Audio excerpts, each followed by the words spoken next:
Hey there, folks. Let's talk about something nobody enjoys discussing: financial scams. They're like that annoying relative who shows up uninvited, eats all your food, and then asks to borrow money. Annoying, right? But seriously, financial scams are a huge problem. They can happen to anyone, and the consequences can be devastating. Think about it. You're just trying to live your life, pay your bills, maybe have a little fun, and then bam! Some scammer tries to steal your hard-earned cash. It's enough to make you want to bury your money in the backyard and hope for the best. But don't worry, we're here to give you the lowdown on these scams and, more importantly, how to avoid them. So buckle up, Buttercup, because it's time to learn how to spot a scam from a mile away. Now, you might be thinking, John, are financial scams really that big of a deal? Oh, you sweet summer child. They're like mosquitoes at a picnic. Annoying, persistent, and they can really ruin your day. Why are they so common? Well, scammers are like that friend who always copies your homework. They're constantly finding new ways to exploit technology and our good nature. The internet, while amazing, has also become a breeding ground for these digital pickpockets. Plus, scammers prey on our emotions. They dangle promises of easy money, play on our fears, or tug at our heartstrings. And let's be honest, sometimes we want to believe these things are true, especially if we're in a vulnerable position. But remember, if it sounds too good to be true, it probably is. It's like that time I was promised a lifetime supply of free pizza for writing a positive review. Spoiler alert, I got a coupon for 10% off my next order. Alright, let's dive into some specific scams, shall we? First up, we've got phishing. Imagine you're fishing, right? You cast your line hoping to catch a big one. Well, phishing is kind of similar, except the scammer is the angler, and you're the poor, unsuspecting fish. They cast out bait in the form of emails, texts, or even phone calls, hoping you'll bite. These messages might look official, like they're from your bank, a government agency, or even your favorite online store. They might ask you to update your account information, click on a suspicious link, or download an attachment. But here's the thing, it's all a big fat lie. Clicking on that link or giving away your information is like handing over the keys to your castle. So, what's the lesson here? Don't be a guppy. Don't click on anything suspicious, and always double-check the sender's address. Next up, we've got identity theft. This one's a real doozy. It's like someone breaking into your house, not to steal your TV, but to steal your entire identity. They're after your personal information, your social security number, your credit card details, even your address. And once they have it, they can use it to open credit cards in your name, drain your bank accounts, or even commit crimes. It's like that time someone stole my credit card information and used it to buy a life-size cardboard cutout of Nicolas Cage. I mean, I love Nick Cage as much as the next guy, but I don't need a cardboard version judging me from the corner of my living room. So, how do you protect yourself? Be careful about who you give your personal information to, shred important documents, and regularly check your credit report for any suspicious activity. Section 5, Ponzi schemes, too good to be true. Now let's talk about Ponzi schemes. These scams are like those infomercial products that promise to solve all your problems. They sound amazing at first, but in reality, they're just a load of hot air. Here's the gist. Scammers promise investors high returns with little to no risk.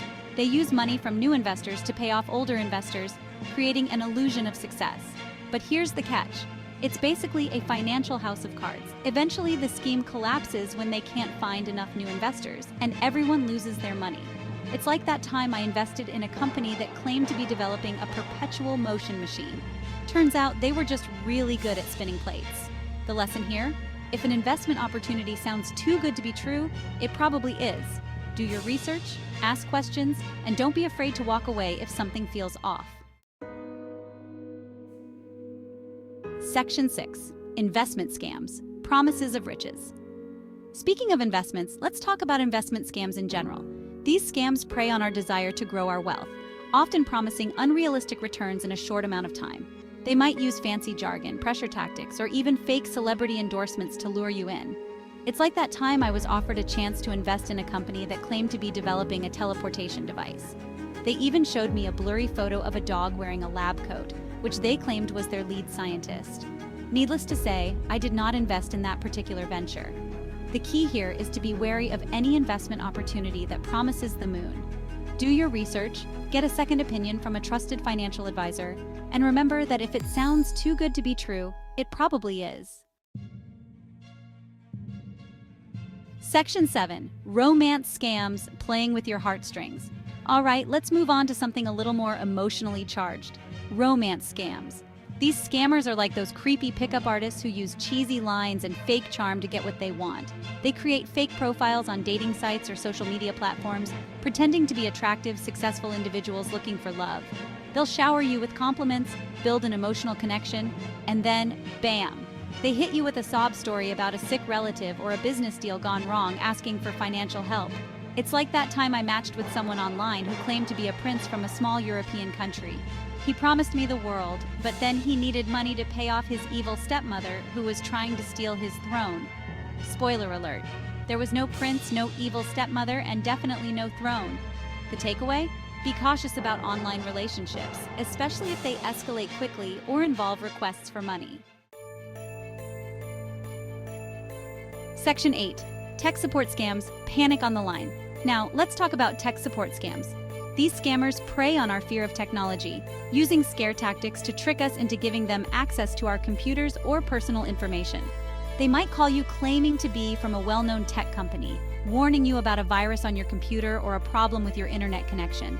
Then, they'll offer to fix the issue remotely, but only if you give them access to your device or provide your credit card information.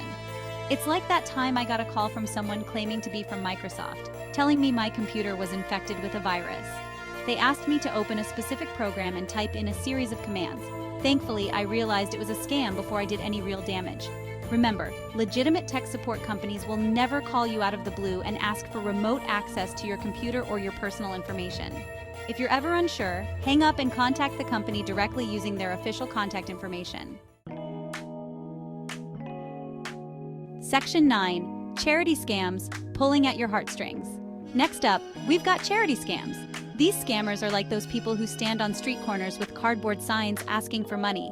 But instead of using the money for food or shelter, they're using it to buy themselves a fancy new pair of shoes. They exploit our compassion and generosity, often posing as legitimate charities to solicit donations for fake causes. They might use emotional appeals, high-pressure tactics, or even fake websites and social media profiles to trick you into giving them your money. It's like that time I donated to a charity that claimed to be rescuing puppies from puppy mills.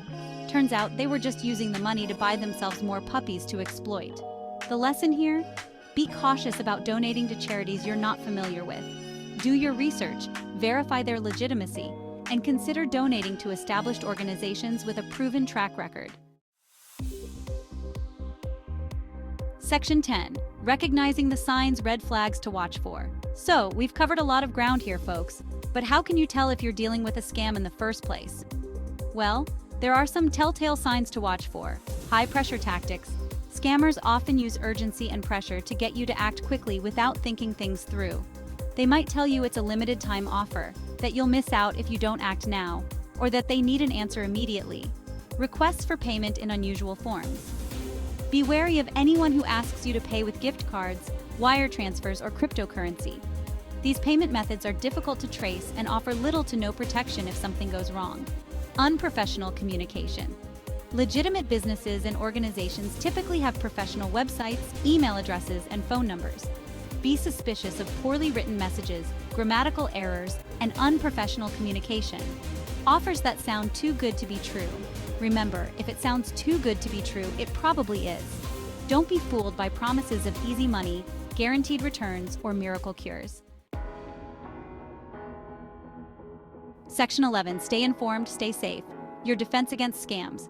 Well, folks, that's the rundown on some of the most common financial scams out there. The key takeaway? Stay informed, stay vigilant, and don't be afraid to ask questions. Remember, knowledge is power, and the more you know about these scams, the better equipped you'll be to avoid them.